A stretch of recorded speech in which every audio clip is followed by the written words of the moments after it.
great to see so many people here. Hear my story today. Can you all hear me now? Yeah. Put the mic up a little higher. Not all of us have big mouths. Can you all hear me now? Yeah. All right. I feel like the guy from Horizon. Can you hear me now? First of all, I want to say thank you for everybody coming today. It means a lot. And I ask for everybody's forgiveness before I even start, because there's a lot of things that I wish I never would have said or done. And most people don't know this.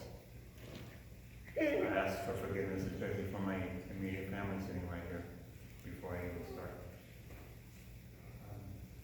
Actually, I got the idea to do this several years ago when Arlene here filled in one Sunday morning when the minister couldn't make it during the winter, and she told us a story about her life and how she grew up and where. And I found it very interesting. So thank you, Arlene. And I want to thank all the church members for allowing me to do this, as well as our minister, Mr. Titus.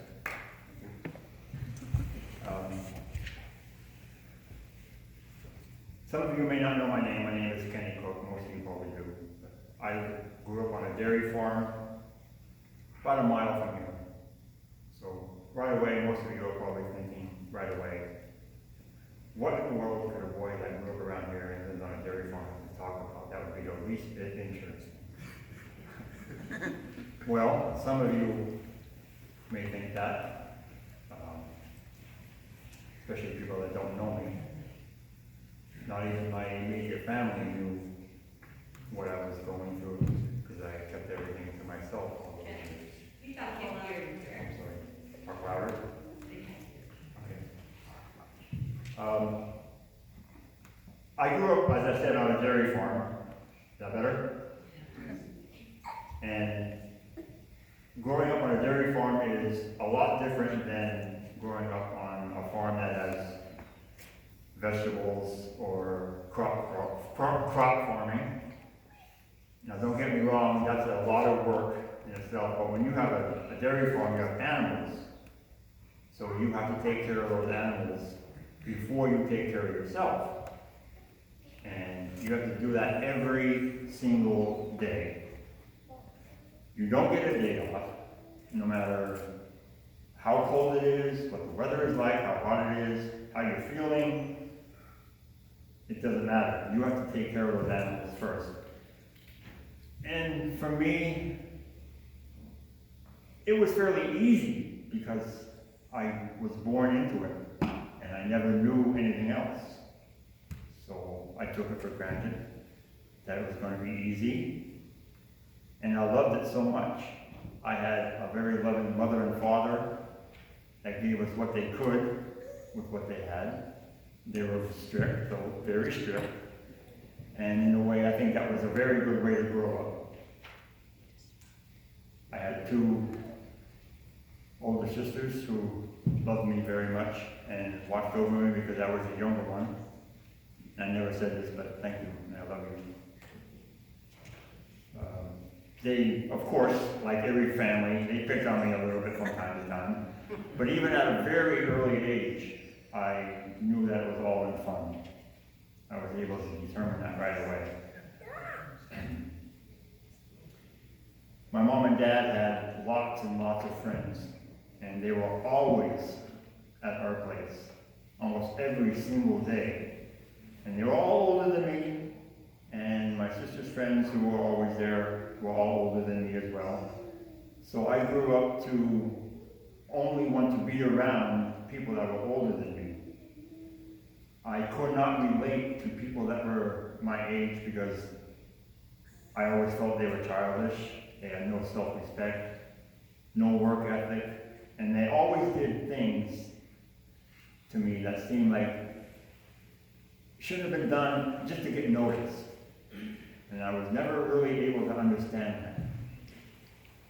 So I always had people around me that were older than me, and that's all I wanted to be around. And there were people there that worked for us almost year round. So there was always people there. It was constant, it never ended, it seemed to me. And I loved it so much. I didn't want anything else, I didn't know anything else.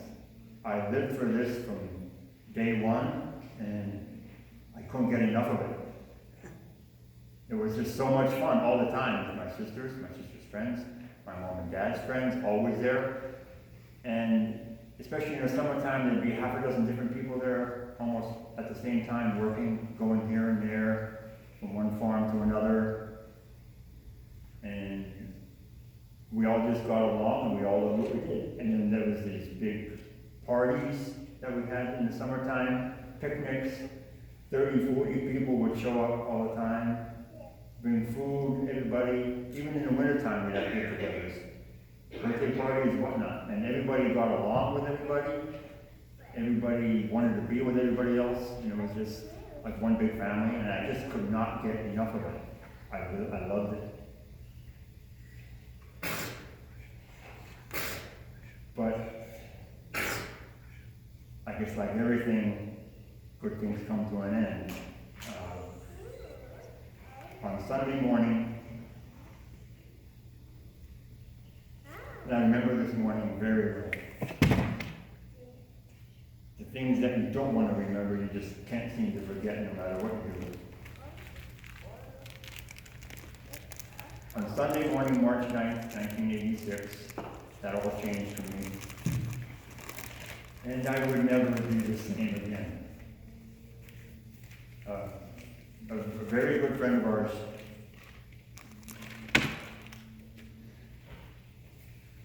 committed suicide. And I remember that morning very, very well, like it was just last week. And that was 35 years ago now. I can remember so many things growing up from the 70s and 80s. And like it was just last week, I can remember certain people, what we were saying, what we were doing, what we were wearing. Just as clear as day. And I can remember that morning as well. Exactly what I was doing when I found out. And where everybody was. And for an entire year after that, I can't remember anything. I don't remember the funeral. No matter how hard I tried, there was nothing. And I tried so hard sometimes. It was so frustrating to try and remember it over the years, and there was nothing there. No matter how much I tried. Then, about a year later, after the suicide, almost a year to the day, another event would take place in my life that I thought was going to change everything, and I was hoping it would. I really thought that it was going to, and this event came and went, and nothing changed. And after that, about 4 or 5 years after that, I would lose all 3 of my grandparents. My grandfather worked with us a lot in the summertime, and seemed like he was always there while I was growing up. I spent so much time with him, and I couldn't wait to get home from school to be with him, to work with him. I couldn't wait to get home from school, because I hated going to school so much, because I just couldn't relate to those kids. But I did make about half a dozen friends my own age throughout my school years. But I couldn't wait to get home, back to work. What I loved to do was be outside, do physical stuff, and be with my grandfather. And one of my grandmothers lived with us, actually, in the farmhouse, so she was always there with me growing up, ever since I can remember. And about 4 or 5 years after the suicide, they were all gone. All 3 of them at the same time. Not at the exact same time, but within a few years. And I dealt with that by, I guess you could say, not dealing with it. I figured that was the best thing to do. Everybody was taking this, I thought at least anyway, everybody was taking this suicide that not only affected me, but my entire family, as well as other members. It affected us a lot, I could tell, and I figured the best way for me to handle that was to not say anything, not bring it up, because I didn't want everybody feeling worse than they already were. Because it wasn't just the suicide that happened, there were other things that came from that I didn't know I should talk about. So I did. I wanted to be the person that everybody could rely on to be, that would like to be around, to be fun,